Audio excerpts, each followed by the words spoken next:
So Jesse, as a AWS security leader, part of your job is to make sure that you're bringing up that next generation of leaders within the company. What kind of things are you doing to help that? Well, first and foremost, Clark, I think we're always looking for ways to scale ourselves as leaders. And I think it's really important to understand that leadership itself is not, it's a learned skill. It's not something people are born with. You know, that term born leader really doesn't exist. So leadership, like any other development opportunity, is something that people really need to learn and grow in over time. And I definitely have been on that growth journey personally, and I take it very seriously, and I'm very passionate about the topic. And, thinking of what the right ways to scale myself as a leader on the team. And I talked a little bit earlier about, I think my role on the team was really to help establish a high level vision, kind of telling the team, this is what we want to accomplish.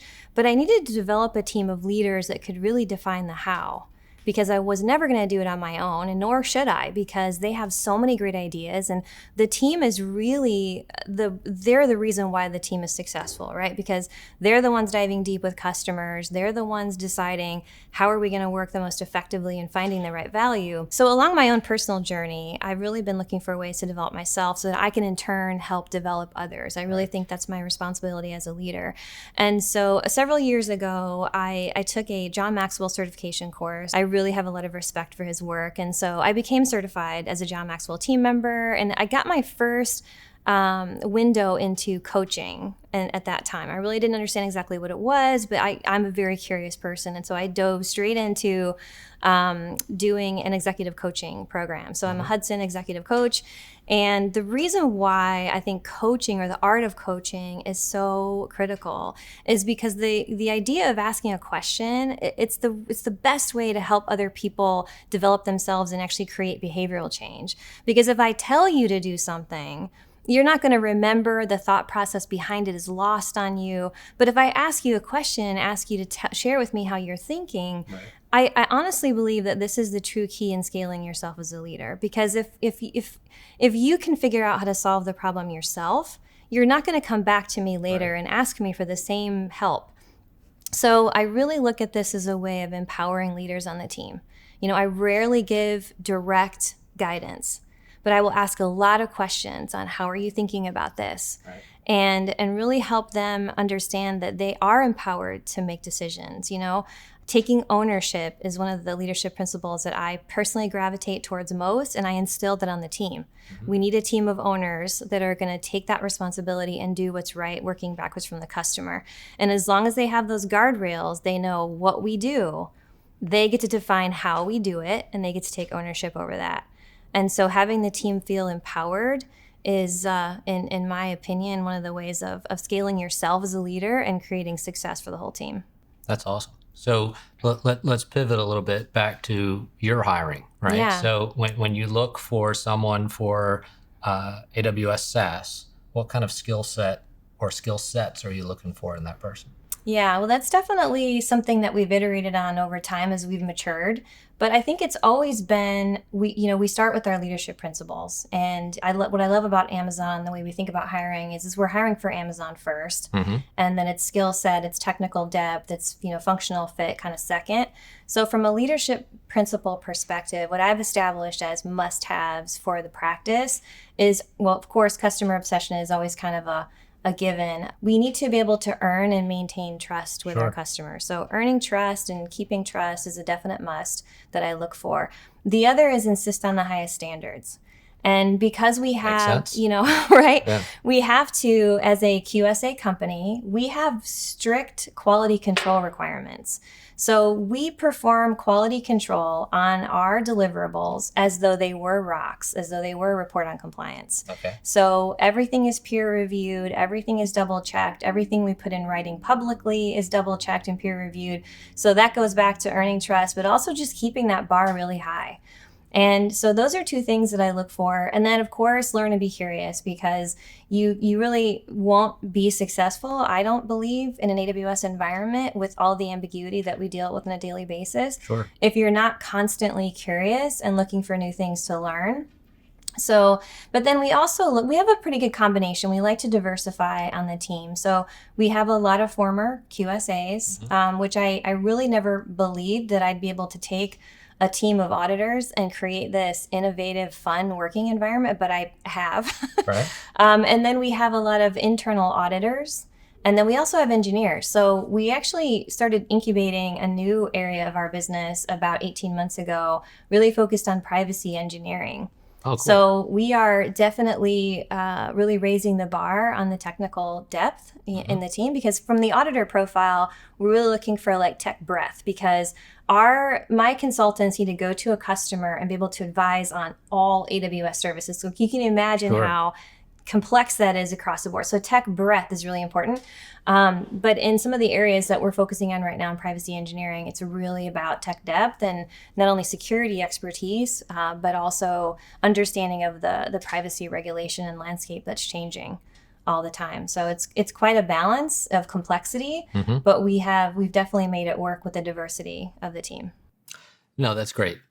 So if I'm a customer, so a CISO, CTO, whatever the case may be, and I'm looking to modernize my audit or compliance program, what are some tips that you would give me to sort of move into the 21st century of automated audit and compliance?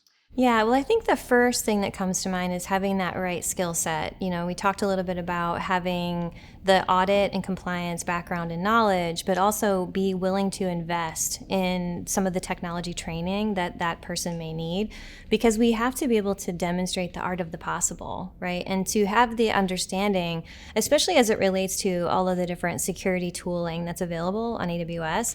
So possibly even thinking about the security certification as a first step. And on the training and certification page, in fact, there is an auditor learning path. Okay. In addition to, like I mentioned earlier, Cloud Audit Academy several times, there's a free e-learning for Cloud Audit Academy 101, the very basic agnostic version.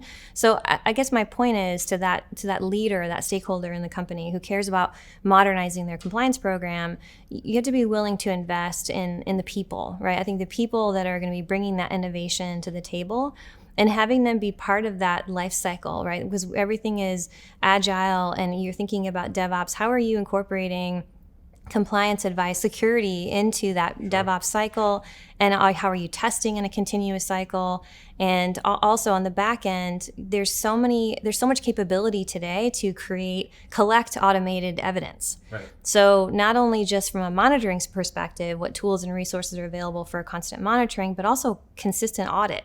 Right. You know, continual audit is an actual real capability that people have now in the cloud environment. So focusing on that effort, because there's a considerable amount of time savings and cost savings involved in automating that. Because think about the life cycle of an audit and how long it takes to manually gather evidence. And we are way beyond the days of screenshots and, and with a compliance as code mentality. How are you, gathering that data consistently versus waiting once a quarter or once a year? So that's, thinking about that and really asking those individuals to think big, invent and simplify. A lot of our leadership principles apply here because there's a lot of room for a compliance engineer to really focus on saving that time and money for the customer. And then I imagine saving that time and money also comes into development hours, right? So if the development engineer is not spending time producing evidence for the audit team, he or she can be developing feature sets and getting code out the door and actually helping the company make money and reach more customers. Well, we talk a lot about waste, when you're developing products, and that's one of the things where when you insert your compliance engineer as far left in the cycle of product development, then you do have less waste, because what you don't want to do is wait until that application is ready for production, then bring in the compliance people, and then have to go back and do considerable rework.